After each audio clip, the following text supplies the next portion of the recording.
Welcome to the BrightWord Books Podcast. BrightWord is a leading platform for diverse storytelling, where voices from all backgrounds can share their unique narratives and connect with readers from around the world. Follow our regular podcast updates, where we strive to foster a literary community that celebrates creativity, inclusivity, and the transformative power of literature. Hello and welcome to the BrightWord Books Podcast. I'm John Lobb, and today we have another exciting episode. With us is author James Doyle Brandt, who has produced One Man's Life Touched by Jesus: The Spiritual Growth of One Ordinary Man. James, welcome back to the podcast. It's a pleasure to have you. Oh, thank you so much. I really enjoy coming back. Well, absolutely. And you describe yourself as an ordinary man, but I'd say you are most definitely an extraordinary author. Thank you. Put together a very special book. It's a very personal book, isn't it, James? It sure is, because the whole reason that I wrote it is the last section of my life I want to dedicate it to helping people that aren't Christians, help them become them. And using my life story and the mistakes I made helps me illustrate that. Well, that's something I think our viewers can relate to. Certainly, all of us feel like there are times when we make mistakes, we fall down, we disappoint ourselves or we disappoint others. And I think part of this message of your book is that it's okay to fall down as long as you get back up again. Is that accurate?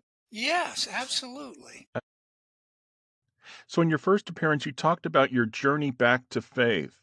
How has your understanding of God evolved since you wrote the book? Oh man, it's been so much stronger. Everything has more meaning to it. But for example, my whole life I've pretty much had three regular prayers a day that are sometimes it's almost the identical wording in them and with a few changes, and I still do that, but it has so much more meaning to me. And I realized that the purpose of those prayers isn't to tell God stuff. He knows everything. It's me talking to him and reaffirming reaffirming all of this and tracking my progress and so forth, if that makes sense.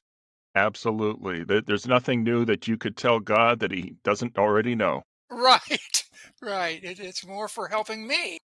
Got it. Got it. So would you say that, James, you always had faith, but perhaps it wasn't as strong during parts of your life as it has become later in your life?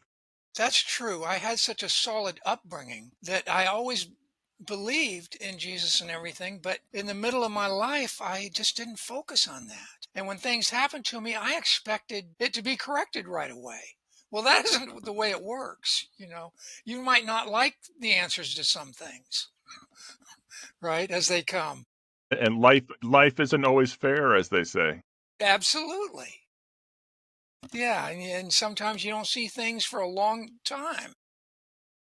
The analogy I thought of when I was preparing for our discussion was that of an athlete. Perhaps somebody has a given talent, they're blessed with the ability to run or the ability to jump, but it takes regular exercise to bring that gift alive. It's almost as if we each need to exercise our faith in order for it to develop and become stronger. Is that a valid analogy?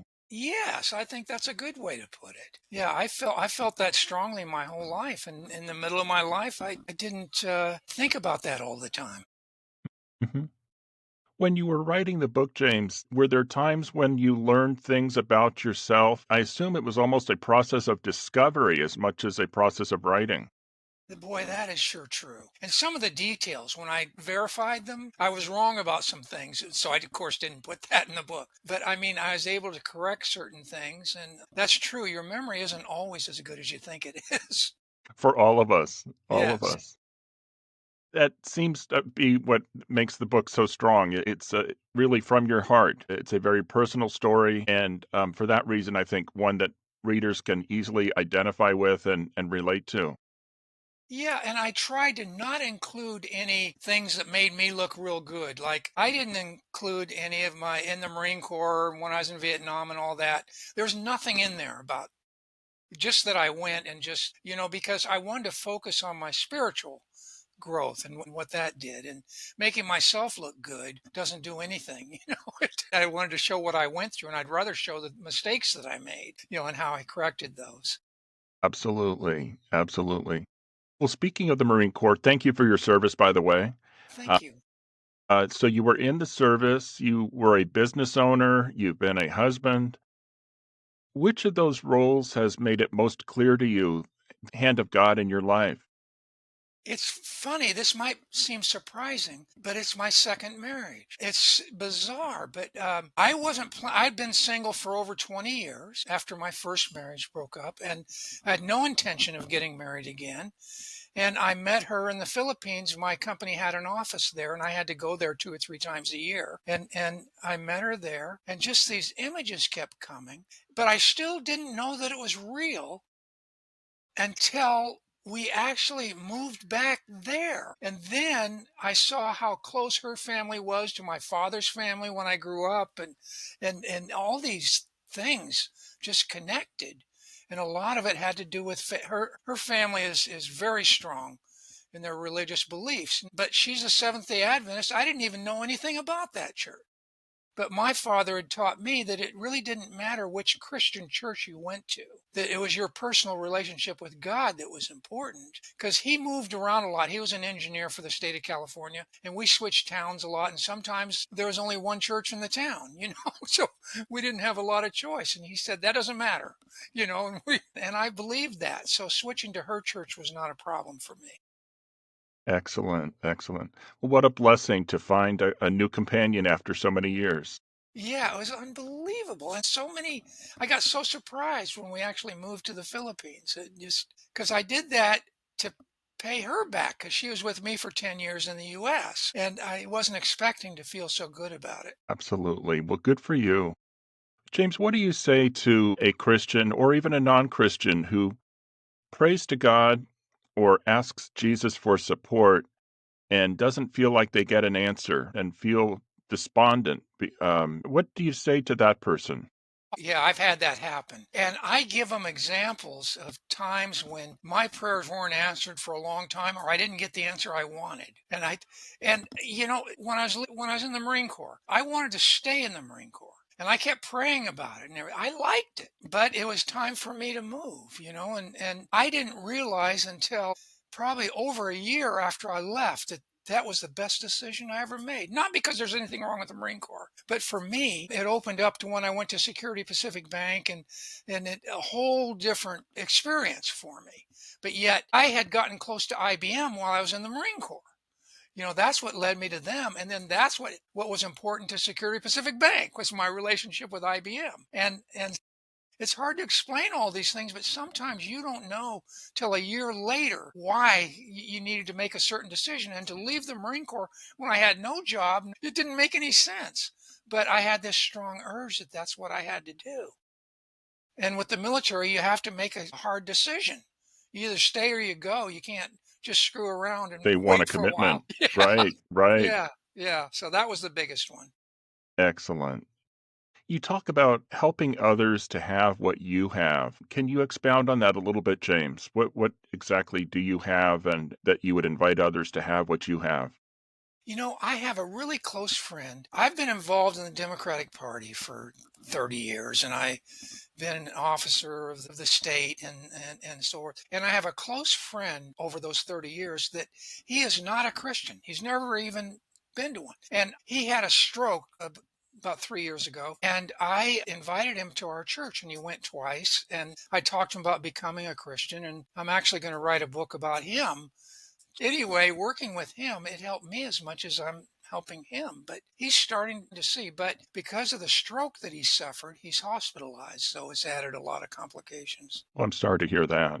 Yeah. Talk about the concept of forgiveness. Have you been forgiven? Do you forgive others? And how does forgiveness relate to faith? Boy, that is so important. And that's what I tell some of my friends. And I use examples that I read somewhere. But it took me a while. I was probably in my 30s before I really realized how important that is and to just forgive people right away. The example that I give, I read in a book somewhere, I think, is that like when you're driving on the freeway and somebody cuts you off, Don't get angry. Don't just back away and give them as much space as possible. Don't start creating another accident over the thing and let it go. You're not going to help anything by being angry at that person. Or when you're at home and you drop something from your refrigerator onto the floor, it makes a mess. It takes you, 10 minutes to clean it up. What's the big deal? And somebody told me that, or I read it in a book somewhere when I was pretty young. And that has really helped me with my life. Those two examples, I apply those to everything, and I tell my friends about that. Excellent. What do you think about where we stand in 2025 with social media being so big and especially in younger people's lives? I think it's a wonderful thing, and yet the danger, some would say, is that it helps create heroes in the minds of young people. That anybody with a channel, anybody with a song can sometimes be treated godlike. But do you have any thoughts at all about social media and culture in the country? Yeah, I had two completely opposing thoughts about it. I think about it frequently, and one thing is I think it's so nice that it's so convenient that you can communicate through it, and you have that thing. But the other side of it is just the point you're making. Holy cow. So many younger people who haven't experienced enough of life and they get hit with some of these ideas and they trust them. And I worry about that. When I listen to some of this stuff, it isn't justified and you can't back it up anywhere. It just worries me that people that are younger don't see it that way. And I see it as a big risk. But like I say, I like the other side of it. Everybody has the opportunity to express themselves. Both the good and the bad. Yeah. Interesting.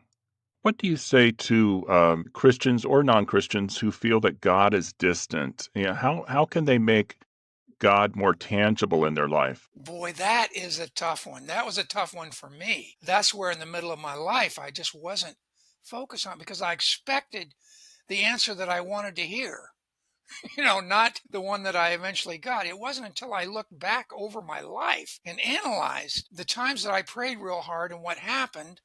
And it wasn't always what I wanted. And yet I realized over years it was the right thing. And it took doing that. And so again, I'm not a minister or preacher or anything. I just like to talk to people. And when I give them some of those experiences, I can see it in their faces that they realize that, hey, there's another way to look at this. Absolutely. Absolutely. And you made a big move leaving the country essentially, moving to the Philippines. Obviously, you're with your wife, so it's not completely foreign. It must have been a huge change moving to a new culture, a new country, new language. Can you talk about that a little bit?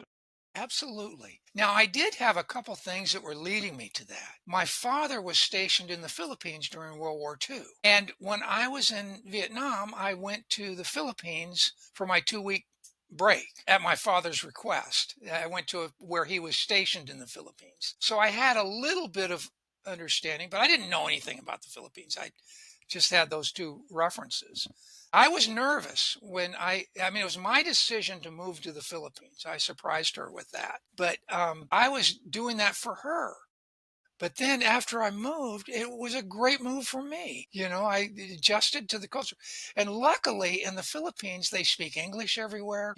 What I'm talking about is like at stores and, you know, Yep. all Yep. those places. So it wasn't difficult for me. And of course, her family all spoke English. So I get along just fine. And it really worked out. But it was my father that started that Good when for he talked you. to me about the Philippines. Yeah. Excellent. Excellent. James, if you could go back to your younger self, maybe at a tough point in your life, maybe when your faith was at a low point, and could speak to that younger man, what would you say, knowing what you know now? I would say you have to have patience and trust. When I was younger and my prayers weren't answered immediately, I just figured, he didn't care about me or something. I mean, I just thought, okay, maybe I'm not important enough. I didn't realize that it's so complex and you have to let things work themselves out. And sometimes it was 1 or 2 years later before I realized, like I say, when I left the Marine Corps, I didn't know that right away that was the right decision. Not till I got to Security Pacific Bank. Then I knew it was unbelievable what that opened up. And I never could have done that in the Marine Corps. So part of it's about taking chances in life, isn't it? Yes, You know, and trusting allowing that inner time. voice that said to you, "It's time to make a move, it's time to leave the Corps," Yep. and not being afraid to follow your voice, to follow your intuition, so to speak. Yes, and you have to realize that you can't just expect everything to be perfect. You have to do your work too. Like when I left the Marine Corps, I couldn't just sit back and let nothing, I worked on starting a business and doing the best I could and continuing to pray. And so there's got to be a full effort on my part too. And I did learn that in the middle part of my life. That's a good point, and that's another thing that makes me think about sometimes the younger generation feels like they are owed Yes. success. Not to sound like a fuddy-duddy, but maybe young people feel like older folks who work real hard, what fools they are. You know, why Yeah. work that hard? So it's interesting to hear your perspective as well. Yeah. I just see the work as what helped me get where I am. Absolutely. What do you say to those who are in a time of uncertainty or fear or depression even, not feeling like Jesus is around? What do you say to folks like that?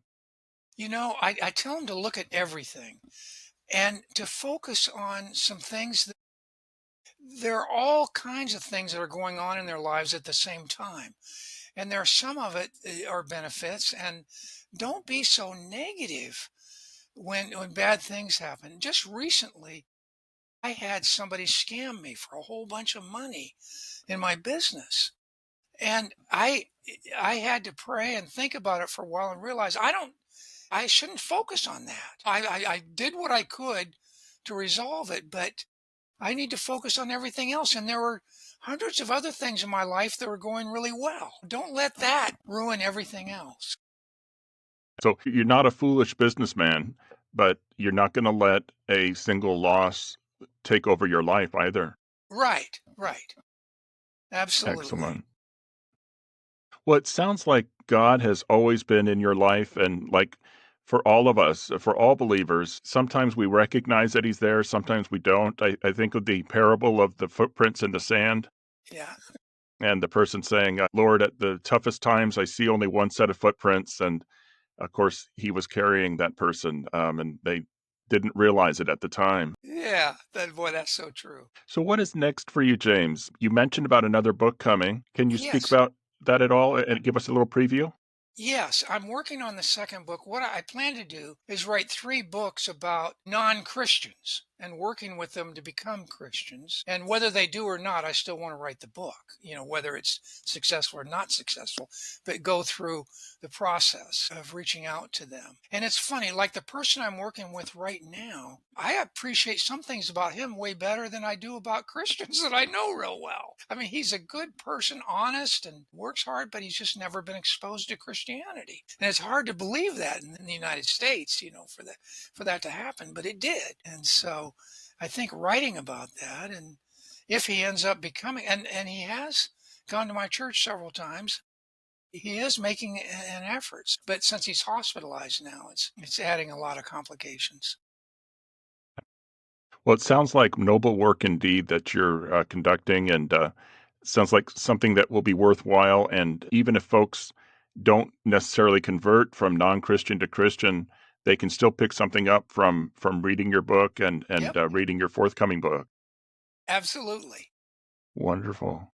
If there's one thing that you would hope a reader of your current book would take away, one lesson or one message, James, what would that be? To be patient and not expect these immediate answers, to look at things, and it might not be the answer you want. I didn't want to leave the Marine Corps. I really wanted to stay there, and that wasn't the answer.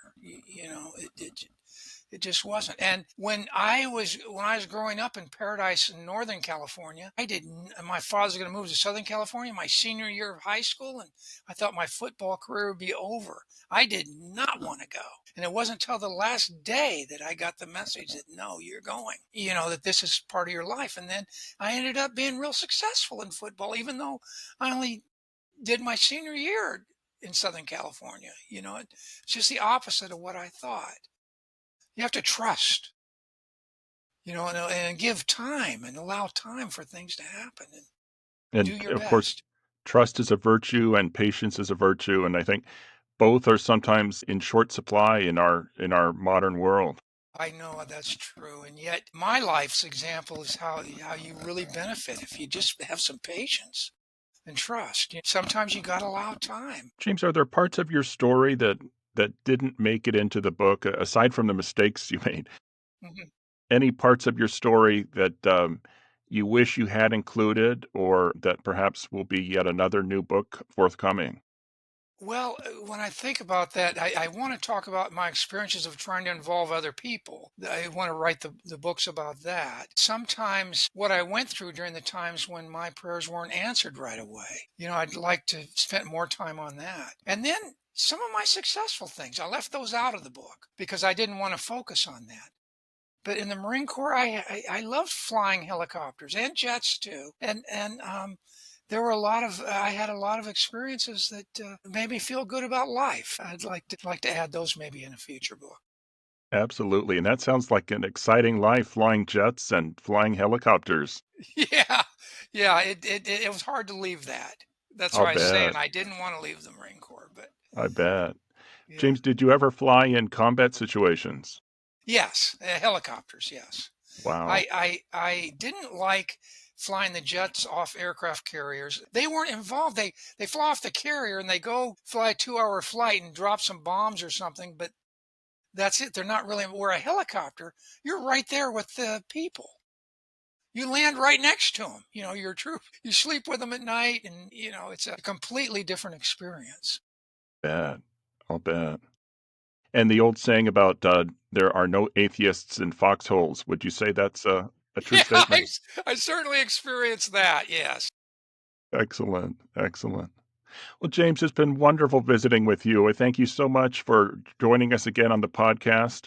Truly hope that when your next book is ready to be published, that you'll come back and visit us again. We'd love to continue the conversation with you. Sounds great. I look forward to it. Wonderful. We've been speaking today with James Doyle Brandt, author of One Man's Life Touched by Jesus, The Spiritual Growth of One Ordinary Man. And I can confirm, James, you are no ordinary man in my eyes. So, Thank you so much. extraordinary man and extraordinary author. Thanks so much for being with us. My pleasure. Thank you. We'll see you next time on the BrightWord Books Podcast. You've been listening to the BrightWord Books Podcast, home of the literary community that celebrates creativity, inclusivity, and the transformative power of literature. Don't forget to subscribe so you'll never miss future episodes. Until next time, stay informed and stay engaged.